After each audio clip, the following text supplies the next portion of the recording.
Bonjour Stéphane. Bonjour Pierre-Antoine. Bienvenue pour un nouvel épisode de Regard Libre.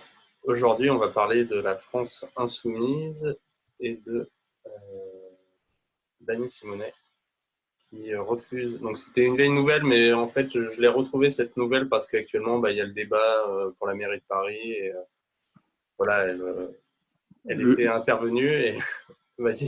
le sujet est intéressant et pertinent, Et c'est effectivement. vrai que j'ai retrouvé cet article et je trouvais ça intéressant parce qu'il y a aussi Mélenchon qui parle de limiter les loyers, le prix des loyers, mais on l'a déjà abordé, En donc effet, on ne va pas revenir sur le sujet. en Et là, effet. Simonet, oui, refuse de quitter son logement social pour ne pas enrichir un propriétaire. Oui, c'est Donc amusant. elle ne veut pas participer à la spéculation immobilière et donc rester dans son 83 mètres carrés. Je ne sais pas si dans l'article il donne le loyer pour 1 300 € par mois. Donc c'est une bonne affaire. Bien, oui, bien sûr. C'est une bonne affaire. Voilà. C'est une plaisanterie, cette réaction à cette dame. Euh, plusieurs, il y a évidemment un abus de droit, hein. Elle est dans une HLM alors qu'elle n'a ces critères de situation ne correspondent pas, ces choses je comprends en tout cas, hein, à ceux d'une HLM normale. Donc, on est de gauche, on pense que les HLM, c'est pour on va dire, les pauvres ou les démunis, etc. Mais on est bien content d'en profiter de manière abusive de la situation. Donc, je suis de gauche, mais je m'assois bien sur le droit des autres. Et moi qui suis moins nécessiteuse que les autres, bah, je profite du truc moi-même. Donc, déjà, il y a un sujet pour moi qui est, ma chérie, tu n'es pas cohérente du tout. Hein, tu te poses en exemple de De vertu. gentillesse, de couverture, d'honnêteté, de gentillesse envers les autres. Et en fait, tu prends le logement d'un plus pauvre que toi. Et tu dis surtout rien à personne, tu profites comme tout le monde. Tu dis aux gens qui sont égoïstes, les capitalistes et les gens de droite sont censés être égoïstes, mais tu es la première à être égoïste, puisque toi, pour la première, à penser quand même à tes petits intérêts et à refuser de payer plus cher ce que tu n'as normalement pas le droit de payer.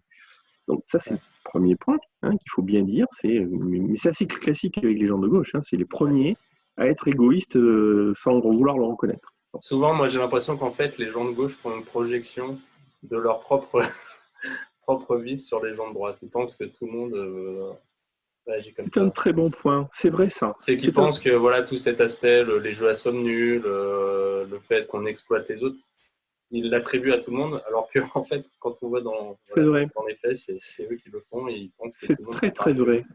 C'est très très vrai. Les gens de gauche, on va essayer de faire cette phrase, je pense qu'elle est très très bien, cette phrase.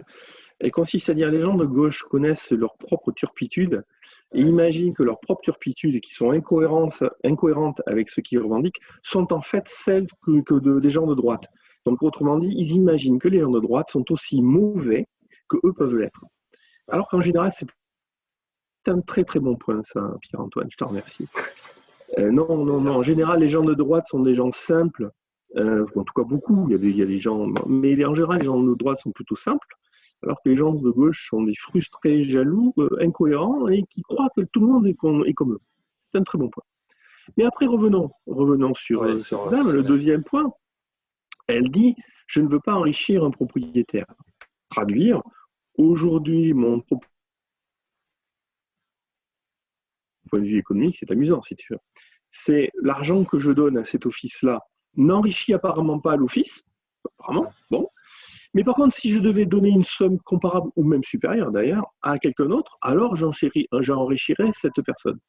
Parce que forcément, je paierai plus cher, etc. Je paierai plus un propriétaire. Mais c'est complètement stupide, ça.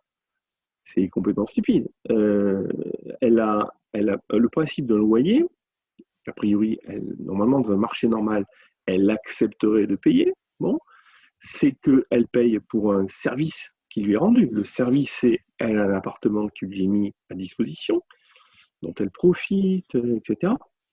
Le prix à payer pour avoir cet appartement-là, ben, ça s'appelle un loyer. Et c'est un donnant-donnant. Tu me donnes un loyer, je te mets à disposition un logement. Et comme on est tous les deux d'accord, on signe un bail, donc un contrat qui n'est pas contraint, D'accord? C'est que j'ai envie de te confier le loyer, l'appartement, et toi, tu consens à m'apporter un loyer. Si on le fait, c'est qu'on y a un intérêt tous les deux. Et donc, on est toujours pareil, du gagnant, du gagnant. Et donc, je m'enrichis autant que tu t'enrichis. C'est le truc classique qu'on dit régulièrement. Oui, sur la baguette de pain. Voilà, c'est la baguette de pain. On n'enrichit pas plus un propriétaire privé qu'on enrichit la HLM ou qu'elle-même, surtout, s'enrichit elle-même en disposant du loyer, de l'appartement. Oui, parce que pour elle, la richesse, ce n'est que l'argent, en fait. Ça se limite à l'argent. C'est pour ça C'est le deuxième problème qu'ont beaucoup de gauchistes, de ne raisonner qu'en termes matérialistes. Ouais. Ils nous le reprochent. Mais c'est ce que tu disais. C'est ce que tu disais. Ils sont matérialistes. Le raisonnement est matérialiste. Comme eux-mêmes sont matérialistes, ils imaginent que nous aussi, on est matérialistes. Et ils oublient complètement que non. En fait, dans un monde normal, on se rend service, figure-toi. On est humain parce qu'on accorde un service à l'autre. Extraordinaire. Ça, c'est un concept que je pense que les gauchistes n'arrivent pas à comprendre, ça.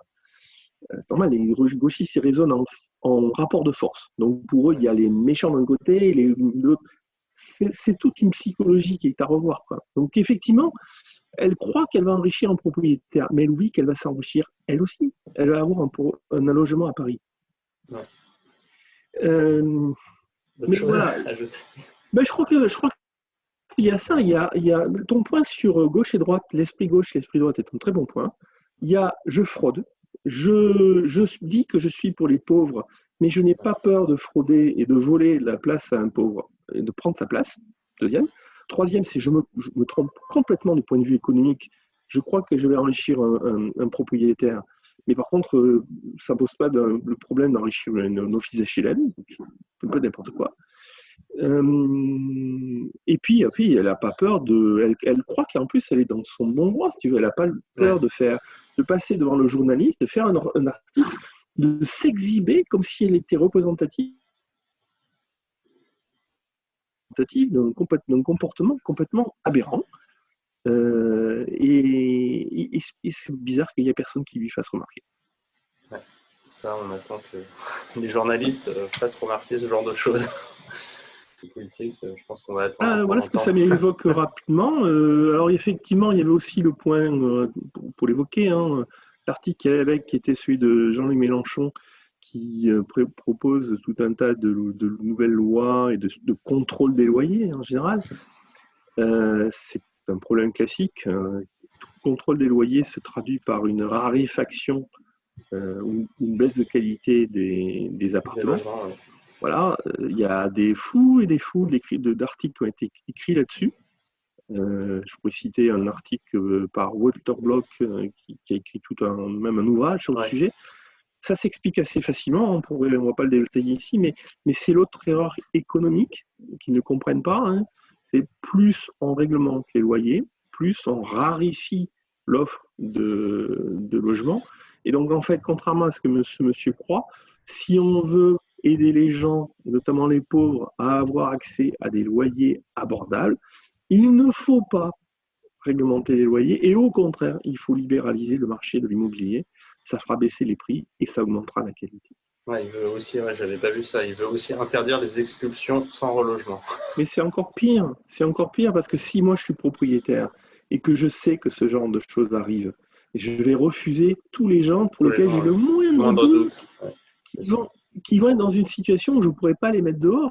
Et donc, on va se retrouver encore plus dans des situations justement de caste où les gens se restent entre eux et louent qu'entre eux, entre personnes de confiance.